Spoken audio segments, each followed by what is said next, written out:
Hey, it's Clay, and this will be a video chart on ticker symbol VRUS. We will take a look at the 30-minute time frame. Real quick, what do I mean by 30-minute in case maybe you're new to charts? Instead of each one of these candlesticks here representing 1 day's worth of price action, which is what you would normally see, each one represents 30 minutes. So while this here may look like several days worth of time, it's actually today's price action broken down into 30-minute time slices. I like to do this time frame that does a good job of telling the quote-unquote story of the price, and then makes mapping outward levels of support and resistance a bit easier to see.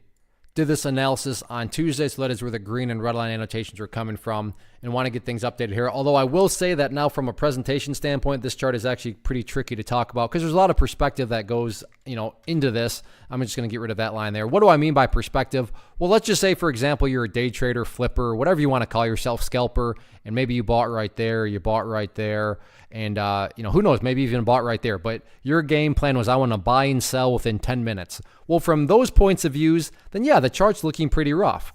Now, if you care about the big picture of things, I get it. From the high, there was a decent-sized pullback. But from the grand scheme of it all, the price does still have plenty of opportunity to build a higher base. And as long as you have higher bases being built over time, then that is how long-term uptrends are constructed. I am going to be talking about things from a big picture point of view. So if I sound crazy calling something bullish, my guess would be you probably had more of a day trader, flipper perspective going into this.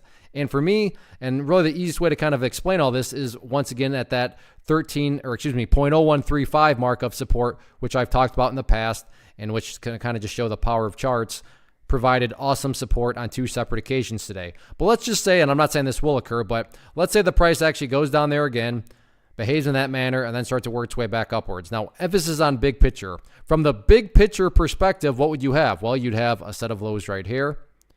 You'd have lows right there.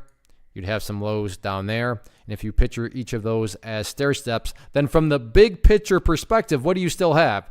You still have very clearly overall stair steps progressing in the upwards direction. And that's the name of the game. That's what a genuine overall truly strong move is going to do. It's going to make progress forward. Again, I'm well aware. If you're a flipper and you bought right there, then you don't care about these stair steps. But that's why I try to offer up a warning that I would be commenting from a bigger picture point of view. So sure, today the price pulled back, but stop and think about that word, today, as in 1 day. Looking at multiple days, which is what we're doing here, you can see the price still has plenty of opportunity to build a higher base. So let's see if the bulls can get that job done or not.